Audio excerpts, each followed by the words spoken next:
Hello, everyone. Happy Raging Bull Market. This is Dave Keller here at StockCharts.com. Excited to talk to Mark Newton from Fundstrat Global Advisors here in a little bit. We'll talk about this bounce. I made the mistake of calling this a potential dead cat bounce yesterday, which is the surefire signal that the market's going to rip to the upside soon after, which it certainly did today. We'll talk about this overall environment, how we differentiate from short-term strength to long-term strength, what key levels we should focus on. Ladies and gentlemen, this is the final bar.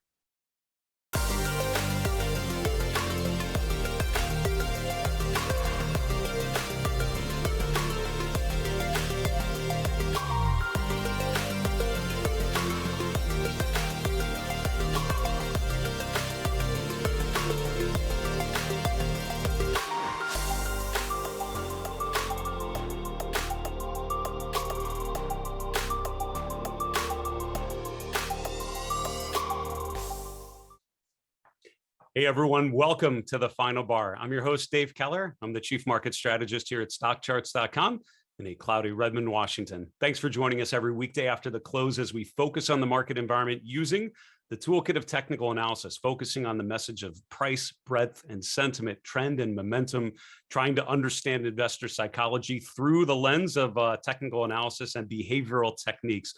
You know, in this sort of environment, I get a lot of questions about, differentiating the short term and the long term. And it's funny, if you look on social media, you will hear people talking about this as the ultimate buying opportunity. We've pulled back 5% or so down to the 50-day moving average, down to the September highs. Obviously, you want to ride the next leg higher. I'm seeing also plenty of noise about this is just the beginning. There's so much downside to be had. This is just a sprinkling of what could come down the road. And at the end of the day, the good news is the charts will tell you how things are playing out. As we've talked about many times on the show, I always talk about it as defining the line in the sand. What's that level at which you decide or agree that you're going to revisit a position or a thesis, and make sure you set those early, set those ahead of time, and stick to them. And that is the way I would argue that you're most likely to ride this sort of uncertain environment fairly successfully. We have great guests on the show. I'm excited to have Mark Newton back on the show here a little later today.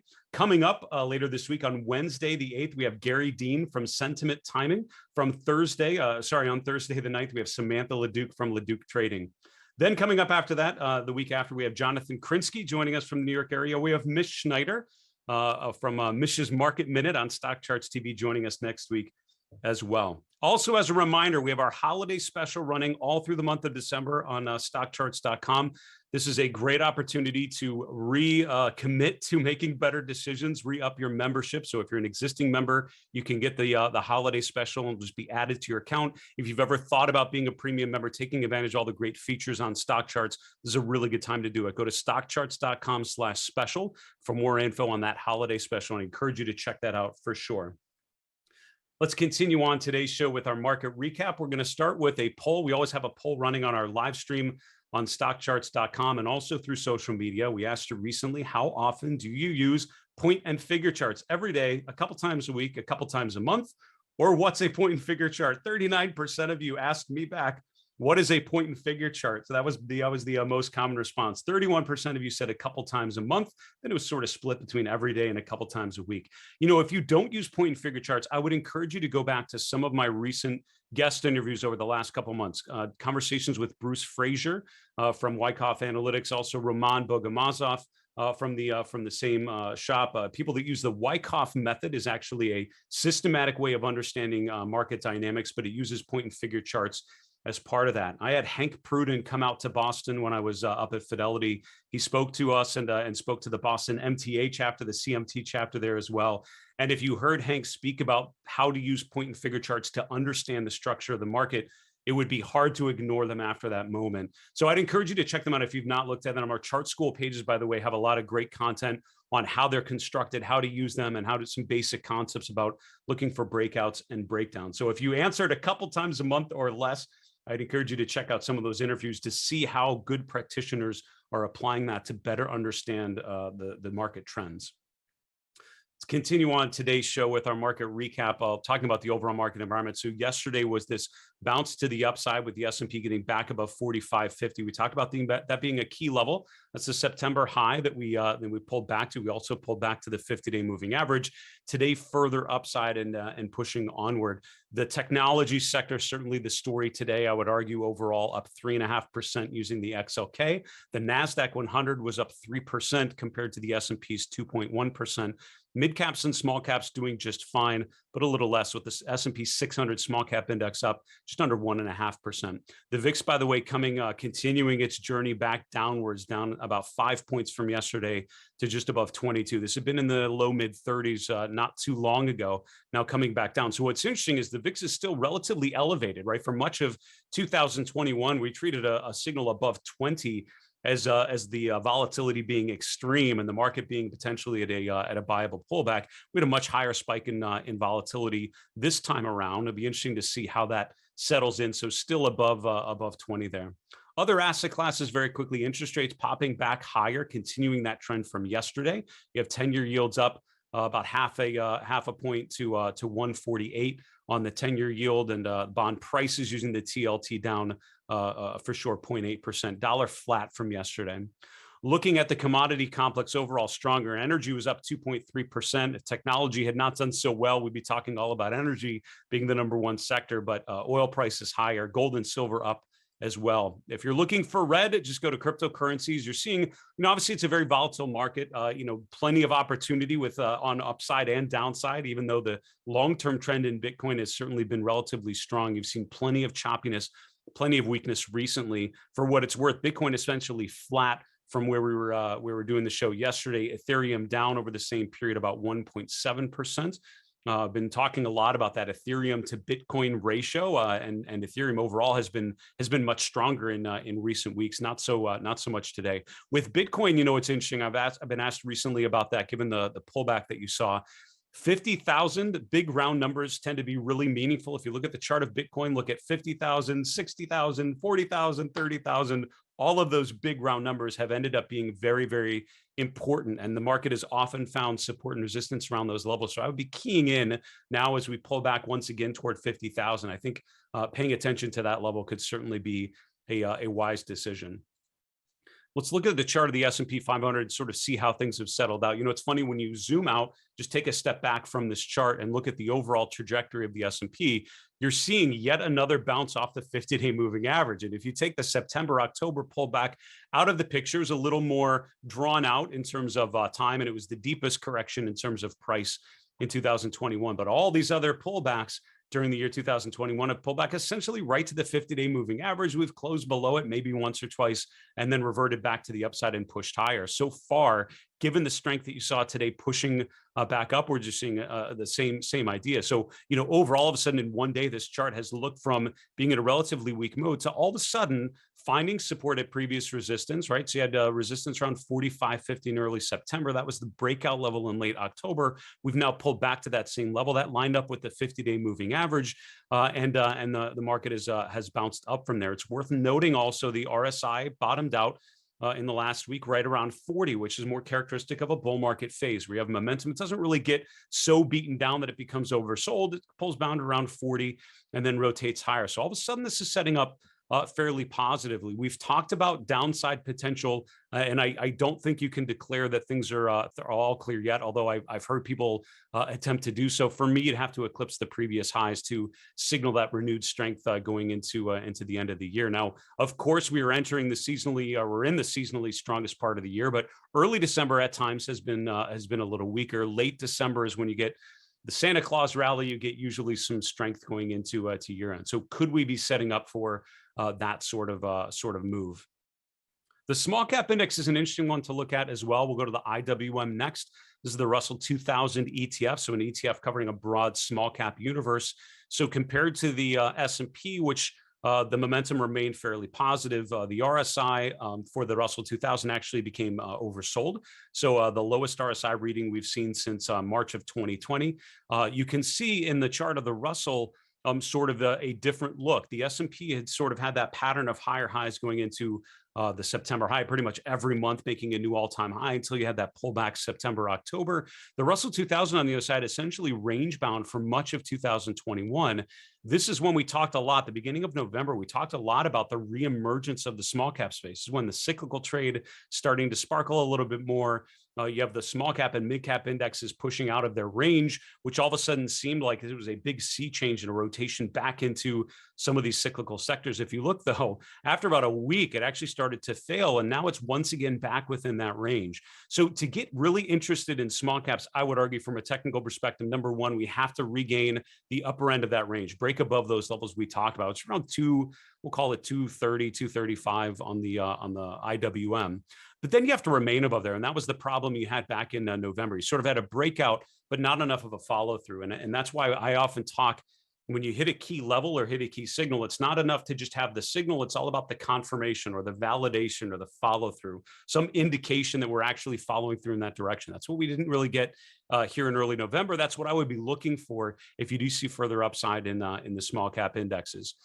As a reminder, looking at at your dashboard, there's a lot of things to dig in a little further, a lot of names jumping, which we'll see if we have time to address a little later in today's show. But from a sector perspective, defensives essentially at the bottom of the list with consumer staples, utilities, the bottom two sectors so far today.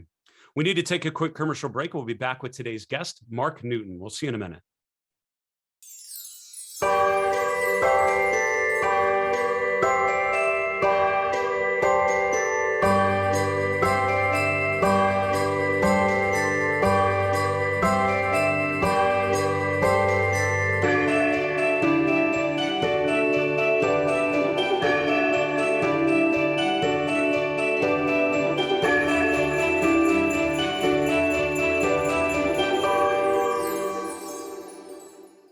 Hello, everyone. Welcome back to the Final Bar. This is Dave Keller here at StockCharts.com. It's great to have you join us every weekday after the close as we focus on the charts. We focus on the message the markets can provide back to us, understanding the trends, the momentum, and most importantly, the message of price itself. A couple quick announcements before we get to today's guest, Mark Newton. Number one, we love to hear your questions. We're going to do another mailbag segment a little later in today's show, and we'll do another one on Friday's show of this week. We'd love to answer one of your questions live on the air. You can get your questions to us a couple different ways. Number one, via email, thefinalbar@stockcharts.com, via Twitter @FinalBarSCTV. On our YouTube channel, just put a comment below the video you're watching on our Stock Charts channel. We'd love to hear your questions. Hope to answer one of yours in our next mailbag segment. Also, as a reminder, go to StockChartsTV.com. That is our on-demand platform. Fantastic guests like Mark Newton, Mark Chaikin, many, many others. Special events like The Pitch and our year-end review coming up in December, much, much more. Go to StockChartsTV.com. You can use your email address to set up a free account. Also on your mobile device, just search on any of the app stores for Stock Charts TV on demand. I want to welcome on today's guest, Mark Newton. Mark's from Fundstrat Global Advisors in the New York area. He's been on the show a number of times before. Always does a great job of sort of putting a crazy market like this into proper context. So Mark, we're excited to have you back on today. Thank you, Dave. Happy holidays. It's great to be back. You as well. It's good to see you, Mark. So we're starting with a picture of the value line geometric index. Quite a choppy week after a choppy pullback phase. A lot of questions about what's next. How are you making sense of this market?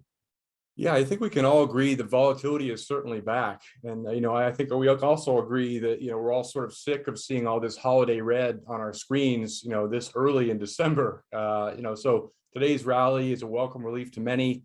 This chart is interesting only because it really is a true depiction of the market. I mean, it's 1,700 equal weighted stocks, much different than the S&P and the NASDAQ, which are so tech dominated.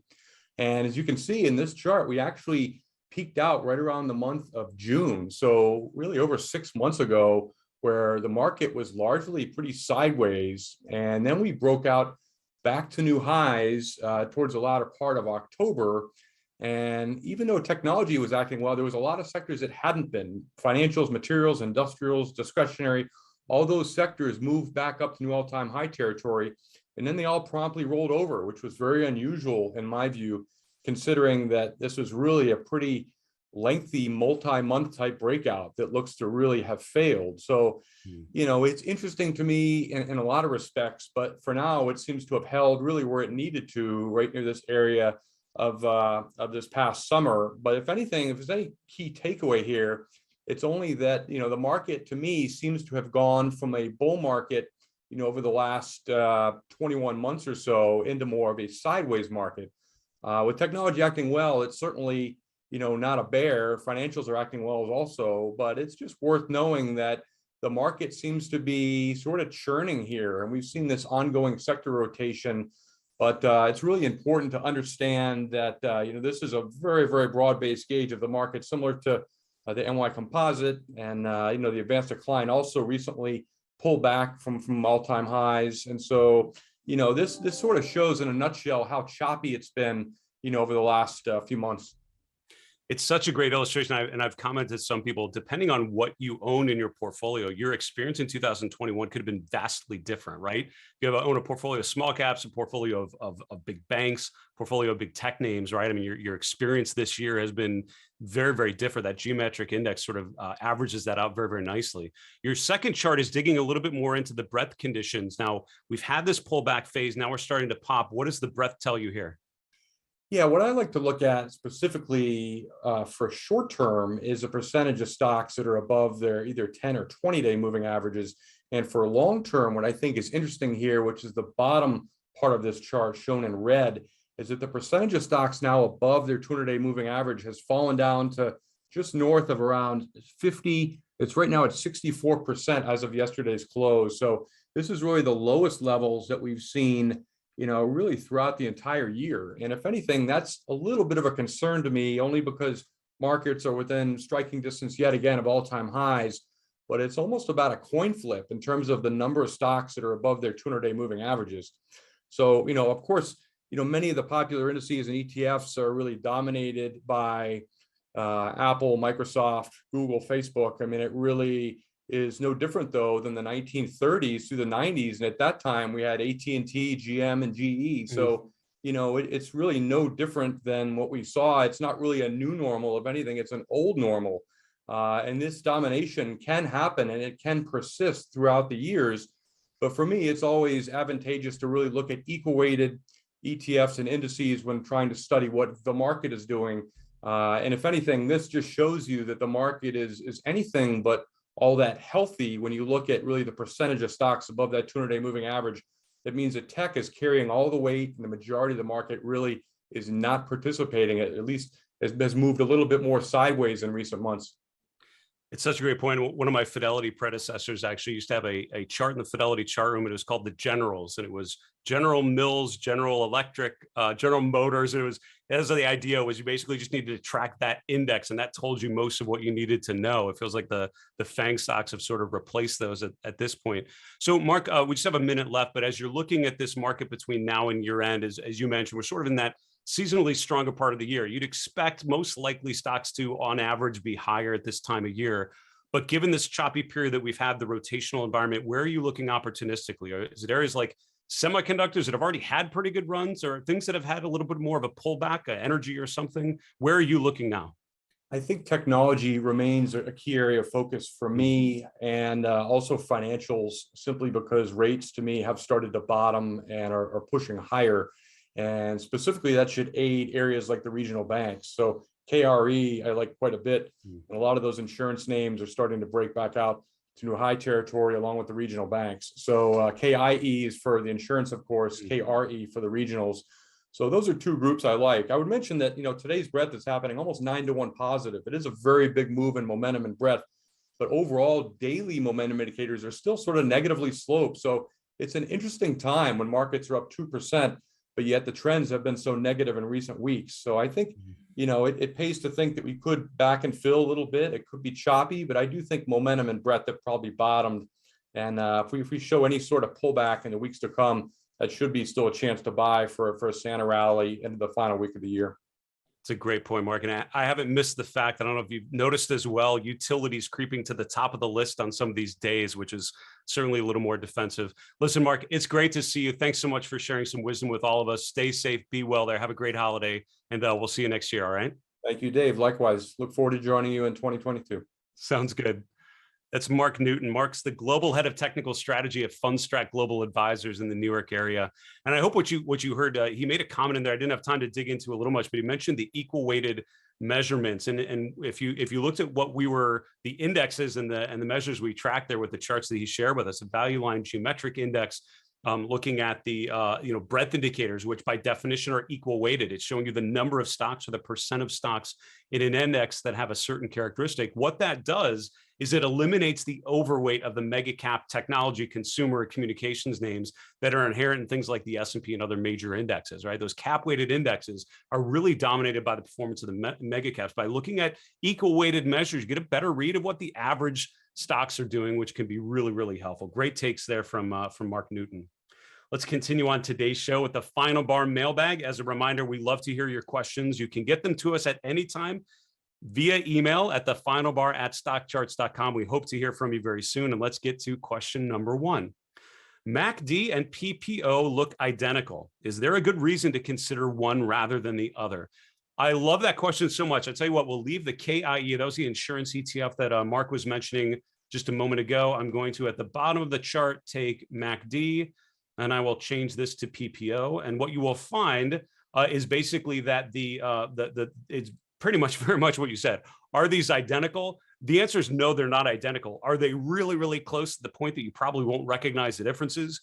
Absolutely. And they are made on the same premise. So Jerry Apple was created this indicator, moving average convergence divergence. The idea, the breakthrough, was using exponential averages as a smoothing mechanism and looking at the difference between those. That's the black line called the MACD line. You then take a 9-day average of that line. That's the red one called the signal line. And you're looking at when the two of these trade up and down through one another. And the beauty of it is it has that, but it also has an oscillator basically built into it, this histogram, which shows the difference between those two lines on the indicator. So it's a widely followed indicator, very well constructed. The challenge, though, is it's not on an apples to apples basis because it's based on the values of moving averages. The values are not scalable. So if you're looking at 5 different charts, the MACD values can be very, very different. PPO basically is the same measurement, but it's using percent moves instead of price movements. And as a result, it's much more apples to apples. Also, if you look at a longer term time frame, that's where you're really going to start to see potentially the differences in these two indicators. Boy, you can't see it a ton on this. And again, I probably could have curated a much bigger example. But for example, if you look back here in like 2012, 2013, you can see that the percent moves are much better because the price levels are so much lower. So what happens is the PPO is a much more standardized way of understanding that trend relationship. And so that's what I use primarily. If you use either one, to be honest, the signals are almost identical. You're not going to get much different reading if you're looking at current data. It really makes a difference if you're looking at more longer term analysis. So I would use either one, but one of those is probably a good addition to your technical toolkit. Question number 2, can you review what this chart is? How is this different from the straight 2-year yield? And what's the importance of the head and shoulders breakdown? This was the chart that you sent to me, which is $YC2YR. And it says yield curve 2-year bonds EOD, which basically means end of day. So what this chart is actually doing, it's actually different from the 2-year point. So we have an index tracking all the points on the treasury curve, on the yield curve. So the 2-year point is basically the yield, and the 2-year treasury bond is what their treasury note, which is what that's measuring. This is actually an index. $YC2YR is showing you the difference between 2 points on the curve, the 2-year minus the 10-year. Now, I show that often, but I actually use a different chart. I actually use just the index component. So $UST2Y is the 2-year point on the treasury curve. UST10Y is the 10-year point. I'm doing the 10-year yield minus the 2-year yield. So I can get the same data. And if I flip back and forth, you can see that the charts are pretty much identical, a little different time frame, but it's the same value that we're tracking. So what you're doing there is looking at the shape of the yield curve. If this line is going down, the yield curve is flattening, right? So the spread between the 2 points is getting narrower. If this goes up, that tells you the yield curve is steepening. If you don't understand what I just meant by that, go to the dynamic yield curve, which go to charts and tools. You'll see dynamic yield curve listed out. This shows you the treasury yield curve, each of those different points. And if you put the, click on the right side, you can look at a historical point. You can see what that shape is. And this is showing you that, again, that index you asked me about is the 10-year point here minus the 2-year point. And that's that index value, just to show you this shape to see whether this curve is steepening or flattening, because that is really what drives the performance of financial stocks, particularly banks, especially regional banks, which make their money off of the shape of the yield curve. Next question, how do I set up the chart to show the AAII Bull and Bear like yours? This is the chart I'm guessing you're talking about on my Mindful Investor Live chart list. We will refer to this pretty regularly, but it's this one here, where I'm looking at on one page, the bullish respondents and the bearish respondents. And this is a great way to actually demonstrate anything like that, where you have two things that are sort of related to each other, and one of them's positive, one of them's negative. This is a great way to represent that by this histogram that revolves around the zero line. There's an indicator that we have called price up down pair, and you put the first ticker and then the second ticker, and it automatically sets it up just like you're seeing here. This trick I picked up from Art Hill earlier on when I was just learning StockCharts, and I asked him a bunch of questions as I was trying to ramp up on how I was using the platform. He had some charts which use this technique, which I thought were just beautiful. It's just a very nice way of demonstrating that sort of survey data. So again, it's an indicator called price up down pair. I put those two tickers in there, AAII Bull and AAII Bear. It automatically makes them look nice and pretty just like that. Final question, your VIX chart used an arithmetic scale for price. Did you use the arithmetic scaling because it is best to see the price ranges in the VIX you wanted to illustrate, or is there a different reason? You had a much longer question. You mentioned the CMT exams, which tell you to always use logarithmic scales. And I will tell you that is absolutely right. And in general, using log scale is the right answer. What a logarithmic scale does is it standardizes the y-axis. If you're looking at things in terms of price, the problem, like this bottom chart, the problem is it exaggerates the lower priced movements and minimizes the upper higher price movements just because of the way that the price movements play out over time. To really understand the long-term trend, you always want to use a semi-log scale. And you can set that right below your chart, where you can click off log scale. And on ACP, you have the same setting in a different location, but you have the same capability. The reason why I don't do it on the VIX is because the VIX is basically a measure already in percentage terms. So I don't feel like using the log scale is important. You'll also note when I look at treasury yields, I also don't do log scaling because you don't need it. And I had extensive debates with one of my Fidelity analysts years and years ago about whether to use log scaling on things that are already quoted in percents. And we agree that you didn't. We actually did a bunch of testing on the visuals and what they represented. So if you're looking at a stock, an ETF, any sort of total return series, always use log scale would be my recommendation. If you're looking at something that's always already in percentage terms, like the VIX, like interest rates, a 10-year yield or something, you really don't need the log scale because it's already looking at things in percentage terms. That is the answer to your question. Listen, great questions. Those are really thoughtful. I appreciate so much you guys taking the time to write in. Keep them coming, but for now, we need to wrap the show. Go to the 3 and 3, 3 charts, 3 minutes. Here we go. Chart number one is the small cap ETF, the Russell 2000. In our market recap segment earlier, we talked about this index and how it had broken out in November and come back. I thought my conversation with Mark Newton was just fascinating. There's so many great nuggets that he threw in there as he was describing this market, but he talked about that rotational environment. The chart of the Russell 2000 looks a lot like the chart of the value line geometric index that he was showing you, because the market, quote unquote, has really been choppy. It's been rotational, even though the S&P and the NASDAQ have been largely stronger. That's really because of the overweight in technology in both cases. Chart number two is Nvidia. We've talked about the chart of Nvidia at times. Overall, long-term semiconductors, I think, incredibly strong. Nvidia has been one of the best. I still think overall it is a decent chart. One person had pointed out to me yesterday, and we talked about this hammer candle. I would always encourage you, even though we don't look at candles a lot, the reason why is because we tend to look at longer term charts on this show. I tend to work with a lot of longer term investors, so we're not paying as much attention to short term candle patterns. However, if I was a swing trader looking a couple days down the road, I would absolutely be looking at candle charts because of things like this. Nvidia had sold off for about a week and a half. You had this hammer candle, which is the open and the close are near the upper end of the range. You have very limited upper shadow, a long lower shadow, right? Or a long lower wick. That looks like a hammer. Think of it as hammering out a bottom. Think of what the dynamics were on that day. You opened at a certain point around 300. You traded all the way down to 280, but by the close, you've gotten all the way back up to the opening price. Think of it as a short-term springboard, and you can see the stock up just fine, almost 8% today. Nice bounce higher. That hammer candle told you going into the close, most likely the path of least resistance, positive in the short term. So far, that's played out very well. Final chart, Visa. Visa has bounced off its 50% Fibonacci retracement level using the March 2020 to July 2021 high, back above the 38.2% retracement level today, getting above 205. I would be paying attention to that level. That was a level of support in early November. Folks, that is our show for today. Thanks so much for joining us. Special thank you to Mark Newton joining us from New York. For StockCharts.com in Redmond, Washington, I'm Dave Keller. Be safe. Have a great night. Hey, Grayson Rose here with StockCharts. Thank you so much for watching. I hope you enjoyed that video. If you did, consider giving it a like down below, maybe leave us a comment, and if you're new to the channel, you can subscribe at the link up above. We're going to bring you daily content from an incredible collection of technical analysts and financial experts.